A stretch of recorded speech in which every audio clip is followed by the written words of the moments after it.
آپ کا آفس ہے، آپ کے آفس میں کوئی آدمی انٹر کرتا ہے، باہری گارڈز بیٹھے ہیں، پہلا سوال پوچھتے ہیں بھائی آپ یہاں کیا کرنے آئے ہیں، کیا کام؟ اب اگر یہ آنے والا آدمی یہ کہے کہ مجھے آئیڈیا نہیں میں کیوں آیا ہوں یہاں پر، تو یہ آدمی سیڑھیوں سے اوپر بھی نہیں آ سکتا کہ بھائی یہ یہاں کو مذاق ہو رہا ہے، تمہیں یہ نہیں پتا تم یہاں کیوں آئے ہو؟ تو ایک آفس، ایک نارمل سا آفس، یہاں تو کوئی آدمی بغیر مقصد اور بغیر وجہ کے آ نہیں سکتا، تو اس کائنات کے اندر میں اور آپ بغیر وجہ کے ہیں، تو قرآن اس کو کیسے بیان کرتا ہے؟ تو قرآن کہتا ہے افحسبتم انما خلقناکم عبثا وانکم الینا لا ترجعون۔ افحسبتم،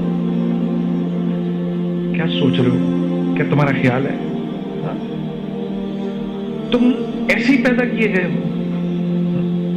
تم خود تو کوئی چیز بغیر وجہ کے تخلیق نہیں کرتے، تو تم نے اپنے رب سے یہ توقع رکھی ہوئی ہے کہ اس نے یہ سارا کا سارا جو کائنات کا نظام بنایا ہوا ہے یہ بے وجہ ہے، اسی کو وجہ نہیں ہے۔ فتعال اللہ الملک الحق لا الہ الا هو رب العرش الکریم۔ تم اس سے تمہیں یہ لگتا ہے کہ یہ تم بغیر وجہ کے بیٹھے ہو یہاں پر، ایسے پیدا کر دیا گیا بغیر وجہ کے۔ تو یہ انسان کا سب سے بڑا مسئلہ ہے، اپنے علم اور اپنی سوچ سے، اور انسان کا جتنا بھی علم ہے اس کا محور یا تو اس کی نظر ہے یا اس کی زندگی کے تجربے ہیں۔ وہ یہ اوپر تک دیکھ سکتا ہے، اس کے آگے اس کو کچھ نہیں پتا گیا ہے، یہ اس کی زندگی کے تجربے ہیں تو اس نے سوچ رکھے۔ جہاں انسان کی سوچ اپنے اختتام کو پہنچتی ہے اس جگہ سے وحی کا علم شروع ہوتا ہے، جہاں اس کی لاجک اللاجیکل ہو جاتی ہے وہاں سے وحی کا علم شروع ہو جاتا ہے۔ اب اگر رسول اللہ صلی اللہ علیہ وسلم ہمیں نہ بتاتے تو ہمیں زندگی پر نہ پتا چلتا کہ ادھر دو کرامن کاتبین بیٹھے ہوئے ہیں، دنیا کی کوئی لاجک یہ پروو ہی نہیں کر سکتی لیکن بیٹھے ہوئے ہیں۔ اسی لیے قرآن نے جب کہا نا ذالک الکتاب لا ریب فیہ، تو پہلی جو قرآن نے بات ماننے والوں کی صفت بتائی وہ یہ بتائی کہ یہ ہدایت دیتی ہے کن لوگوں کو؟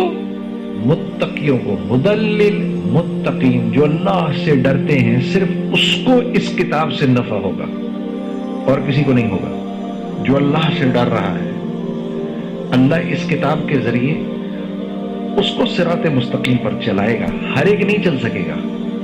اور ڈرنے والوں کی پہلی صفت کیا ہے؟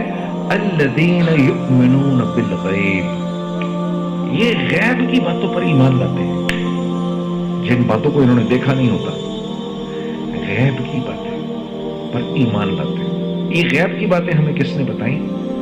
رسول اللہ صلی اللہ علیہ وسلم۔ انہوں نے بتایا ادھر کرامن کاتبین بیٹھے ہوئے ہیں، مجھے تو نظر ہی نہیں آ رہا، انہوں نے مجھے بتایا ہے کہ وفی السماء، مجھے ان کے ذریعے پتا چلا قرآن کہہ رہا ہے وفی السماء رزقکم وما توعدون، میرے بندو تم سے جس رزق کا وعدہ کیا گیا ہے وہ رزق دنیا میں نہیں ہے، دنیا سے اس کا کوئی تعلق نہیں، وہ آسمانوں سے آ رہا ہے۔ وفی السماء رزقکم وما توعدون، تم سے جس رزق کا اللہ فرما رہے میں نے وعدہ کیا ہے اس کا تعلق زمین، پتھر، سونا، چاندی، زراعت، کاشتکاری، سورج، چاند، ستاروں، پہاڑوں سے نہیں ہے، بلکہ یہ ہم آسمانوں سے اتارتے ہیں تمہارے لیے۔ لیکن مجھے تو سب کچھ یہاں سے ہوتا ہوا نظر آ رہا ہے، مجھے تو یہ نظر آ رہا ہے کہ میری پیسے ہیں تو میرے کام بنیں گے، پیسے نہیں ہیں تو میرے کام نہیں بنیں گے۔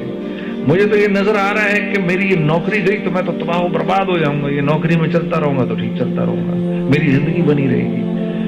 مجھے تو یہ نظر آ رہا ہے نا، یہ ساری چیزیں مجھے نظر آ رہی ہیں، اس لیے میری زندگی کا ایک ایک لمحہ ان کے گرد گھوم رہا ہے،